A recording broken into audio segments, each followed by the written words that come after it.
انسان کی ایک ضرورت جو کہ عبادت بھی ہے اور انسانی ضرورت بھی ہے۔ 5 ضرورتیں انسان کے ساتھ لائق ہیں۔ کھانا انسان کی ضرورت ہے، کپڑا انسان کی ضرورت ہے، مکان انسان کی ضرورت ہے، سواری انسان کی ضرورت ہے۔ 5ویں چیز شادی کرنا، نکاح کرنا، یہ انسانی ضرورت ہے، جو ضرورت بھی ہے اور عبادت بھی ہے۔ آپ علیہ السلام نے اس ضرورت کو سنت فرمایا ہے، یہ میری سنت میں سے ہے، النکاح من سنتی۔ پتہ چلا کہ بے نکاح رہنا یہ حضور کی سنت کی مخالفت ہے، بے نکاح رہنا اسلام کے مزاج کے خلاف ہے، بے نکاح زندگی گزارنا شریعت کے مزاج کے خلاف ہے۔ آپ علیہ السلام صحابہ کو نکاح کی ترغیب دیتے اور خود آپ علیہ السلام نکاح کرواتے۔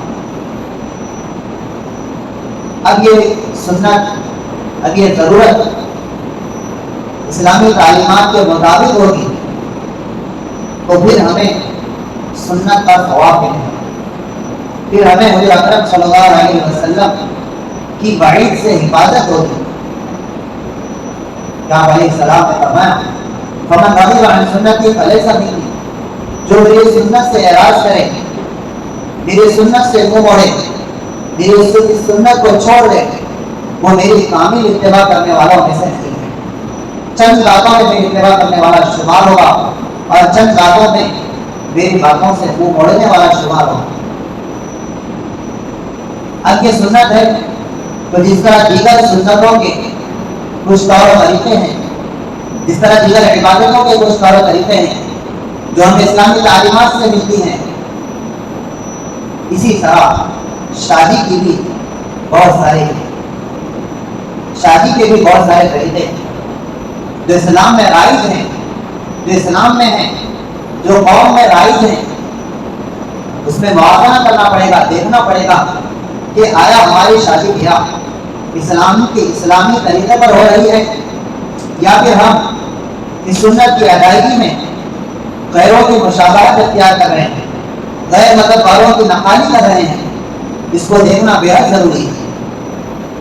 آپ علیہ السلام روزے کا حکم فرماتے ہیں، صحابہ عرض کرتے ہیں کہ ہم بھی روزہ رکھتے ہیں، یہود و نصارہ بھی روزہ رکھتے ہیں، تو ہمارے اور ان کے روزے میں کیا فرق ہوگا؟ تو آپ علیہ السلام نے فرمایا کہ وہ اپنے روزوں کو بنا سحری کے بغیر سحر کا کھانا کھائے بغیر روزہ رکھتے ہیں، تم سحری کر کے ان کی مخالفت کرو۔ اسی طرح شادی بیاہ میں نکاح کے موقع پر ہر موقع پر غیر قوموں کی مخالفت اور اسلامی طریقے کو اپنانا یہ مسلمانوں کی شان ہے، مسلمانوں کی پہچان ہے۔ مسلمانوں کے اندر اسلام کی اہمیت، اسلامی تعلیمات کی اہمیت اور اسلامی تعلیمات کے مطابق اپنے عمل کو کر کے بھرپور فائدہ اٹھانا، یہ ایک سمجھداری والی بات ہے، ایمانی والی بات ہے، اسلامی بات ہے۔ اس کے بجائے اپنے باپ دادا کی بھی تقلید کہ ہمارے باپ دادا سے فلاں رسم و رواج چلے آ رہی ہیں، فلاں طریقے چلے آ رہے ہیں، ہم ان کو اپنائیں گے ورنہ معاشرے میں ہم برے سمجھے جائیں گے، معاشرے میں کنجوس سمجھے جائیں گے، معاشرے میں لوگ ہمیں اچھے نہیں سمجھیں گے۔ یہ ایک بہانہ ہے جو اپنی خواہشات کو پورا کرنے کے لیے بنایا جا رہا ہے، اپنی منمانی کے لیے بنایا جا رہا ہے، اپنی نفسانیت کے لیے وہ بہانہ بنایا جا رہا ہے۔ حقیقت کیا ہے؟ حقیقت وہ ہے جو اسلامی تعلیمات میں موجود ہوں۔ ہمارا عمل جس کا نمونہ اسلام میں ہمیں ملے، اگر یہ چیز ہے تو پھر ہماری خوشی، ہمارا غم اللہ کی نگاہ میں بھی کامیاب ہوگا، اللہ کے رسول صلی اللہ علیہ وسلم کی نگاہ میں بھی کامیاب ہوگا، اہل اللہ اور اللہ والوں کی نگاہ میں بھی کامیاب ہوگا، جس کے نتیجے میں اس کے ذریعے سے ہم بھرپور فائدہ اٹھانے والے بنے۔ چنانچہ آئیے کہ ہم دیکھتے ہیں اسلامی تعلیمات میں نکاح کا اور پیغام دینے کا اور ولیمے کا کیا مصنون طریقہ ہے، کیا وہ طریقہ ہے جس کو ہم اپنا کر اپنی شادی کو اسلام کے مطابق بنا سکتے ہیں، حضور اکرم صلی اللہ علیہ وسلم کے مطابق بنا سکتے ہیں، حضرت فاطمہ الزہرا رضی اللہ عنہا کی شادی کے مطابق ہم بنا کر ہم اس سنت میں بھی ایک کامیاب مسلمان بن سکتے ہیں۔ چنانچہ آپ علیہ السلام نے فرمایا تم کیا المرأة لأربع لمالها ولجمالها ولحسبها ولدينها فاظفر بذات الدين تربت يداك۔ عورت سے جب کسی عورت سے کسی کماری لڑکی سے جب نکاح کیا جاتا ہے تو عام طور پر لوگ 4 وجہ سے نکاح کرتے ہیں۔ آپ علیہ السلام کا مقصد یہ نہیں ہے کہ تم ان 4 وجوہات کی بنا پر نکاح کرو، عام طور پر جو ہوتا ہے وہ آپ نے فرمایا، اور آخر میں جو چوتھا نمبر ہے اس کو آپ نے ترجیح دی، اس کو اپنانے کا حکم دیا۔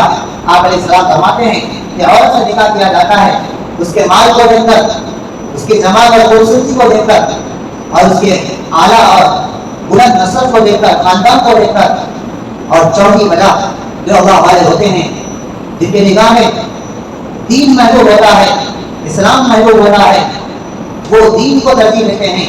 چوتھی وجہ جس عورت سے شادی کی جاتی ہے اس کی دینداری کو لے کر کی جاتی ہے۔ تو آپ علیہ السلام نے فرمایا ابو ہریرہ رضی اللہ عنہ سے کہ تم دین والی کو ترجیح دو، دین والی کو ترجیح دے کر دین والی سے نکاح کر کے تم کامیاب ہو جاؤ۔ تو نکاح کے انتخاب میں دینداری کو ترجیح دی جائے مال کے مقابلے میں، جمال کے مقابلے میں، کیونکہ جو عورت دیندار ہوتی ہے وہ حقوق ادا کرتی ہے، جو عورت دیندار ہوتی ہے وہ فسادات سے بچتی ہے، جو عورت دیندار ہوتی ہے وہ اپنے بچوں کی بہترین تربیت کرتی ہے، وہ بچوں کی بہترین معلمہ بھی ہے، مربیہ بھی ہے، ماں بھی ہے۔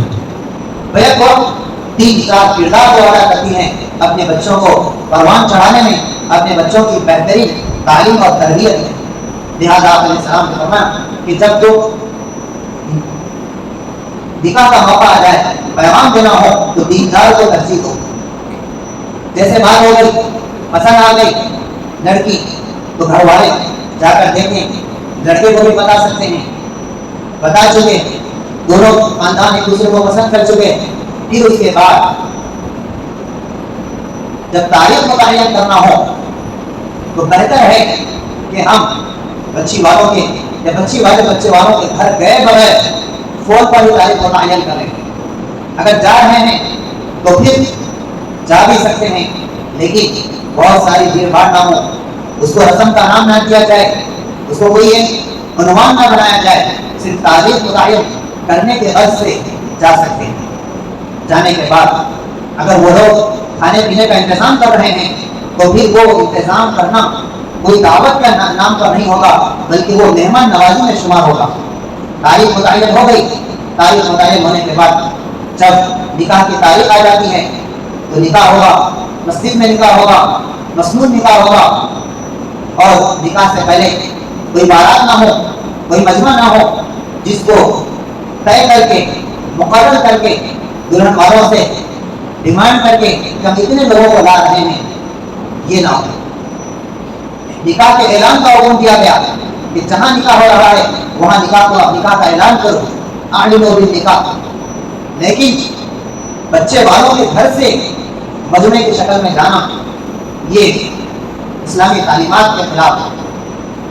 جہاں نکاح ہو رہا ہے وہاں لوگوں کو جمع کیا جائے گا، نکاح خوانی ہوگی، اجابہ قبول ہوگا، خطبہ مسنونہ کے بعد بچی والوں کی طرف سے یا بچے والوں کی طرف سے مٹھائی تقسیم ہوگی یا کھجور تقسیم ہوں گے، وہی گویا شادی کی دعوت کہلائے گی۔ نکاح خوانی کے بعد مٹھائی یا کھجور تقسیم ہونے کے بعد اس کے بعد کوئی دعوت نہیں ہے، الگ سے کوئی دعوت نہیں ہے۔ اس کے بعد گھر والے خاندان والے بچی کو لینے جائیں گے اور لے کر وہ اپنے گھر لے کر آئیں گے۔ دعوت کہاں ہوگی؟ بچے والوں کے گھر میں ہوگی، جس کو ولیمہ ہم کہتے ہیں کہ رخصتی کے بعد جب دوسرے دن یا تیسرے دن جیسے سہولت ہو داخل بھی کر سکتے ہیں۔ اب ولیمہ مسنونہ میں اب جتنے لوگوں کو چاہے بلا سکتے ہیں، جتنے لوگوں کو چاہے شکرانے کے طور پر ہم ولیمہ کر سکتے ہیں۔ آپ علیہ السلام سے چھوٹے ولیمے بھی ثابت ہے، بڑا ولیمہ بھی ثابت ہے، اس میں گنجائش رکھی گئی ہے، بشرطے کہ اپنی حیثیت کے مطابق ہو، اپنے مال کی حیثیت کے مطابق ہو، اس میں قرض نہ لینا، بیجا تکلف نہ ہو، بیجا خرچ نہ ہو، فضول خرچی نہ ہو، یہ ہم دعوت نہیں کر سکتے، ولیمے کی دعوت کر سکتے۔ شادی سے پہلے کی جتنی رسمیں ہیں اور شادی کے بعد کی جماعتی کے نام پر جتنی رسمیں ہیں، شریعت میں اس کا کوئی ثبوت نہیں ہے۔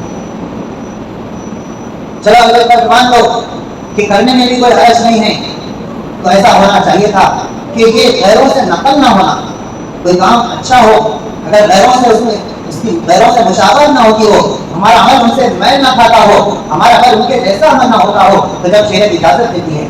لیکن ہمارا ایک عمل جو اس کو ہم عبادت بھی نہیں سمجھ رہے، ضروری بھی نہیں سمجھ رہے ہیں، اگر کر رہے ہیں، اگر وہ عمل غیروں سے میل کھا رہا ہے، غیروں میں بھی وہ عمل پایا جا رہا ہے، تو پھر شریعت اس کی اجازت نہیں دیتی۔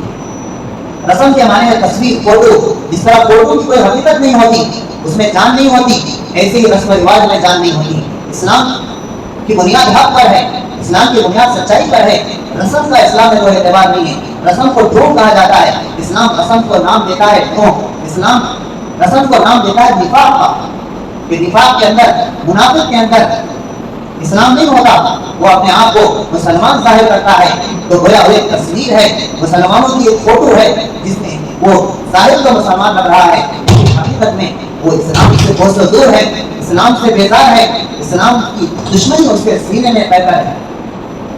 تو اس سے شادی سے پہلے کی تمام رسمیں یہ سب غیروں سے مسلمانوں میں داخل ہو چکی۔ ہمارے اس ملک میں پہلے لوگ تمام برادران وطن مل جل کر رہا کرتے تھے، تو بعض عادات و اخلاق، بعض طور طریقے خوشی اور غم کے ایک مذہب سے دوسرے مذہب والوں میں منتقل ہو چکی ہیں۔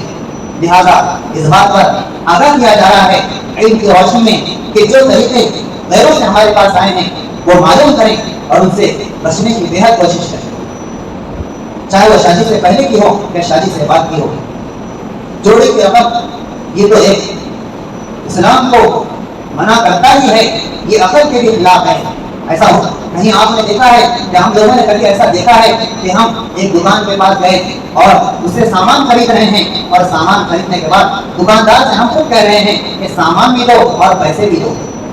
جس طرح دکاندار کے پاس ہم جا کر اس طرح کہنے کو ہم خلاف عقل سمجھتے ہیں، اور وہ دکاندار ہم سے پوچھتا ہے کیا تمہاری عقل ٹھکانے پر ہے، آپ نے ہمیں پیسے نہیں دیے، سامان لے لیے اور الٹا ہم سے پیسے مانگ رہے ہو، تو جوڑے کی رقم دینا یہ ایسا ہی ہے۔ ہونا کیا چاہیے تھا کہ شوہر دلہا مہر کی رقم دے اور اس کے عوض بچی کو لے کر آئے، یہ ہے صحیح معاملہ۔ مہر کی رقم بھی دے اور الٹا اس رقم سے کئی گنا مانگ کر لینا، یہ ایک رسم ہے، یہ کوئی بچی والوں کا ظلم ہے۔ یہ پیسے بالکل بھی حرام میں حلال نہیں ہو سکتے، یہ حرام میں آ جاتا ہے۔ یہ حدیث پاک میں آتا ہے لا یحل مال المسلم الا بإذن نفسه، مسلمان کا مال دوسرے مسلمان کے لیے اس وقت حلال نہیں ہو سکتا جب تک کہ دوسرا مسلمان اس کو وہ مال خوشبینی سے نہ دیتا ہو، اپنی شوق اور رغبت سے نہ دیا۔ جوڑے کی رقم کو کوئی رغبت سے نہیں دیتا، کوئی شوق سے نہیں دیتا۔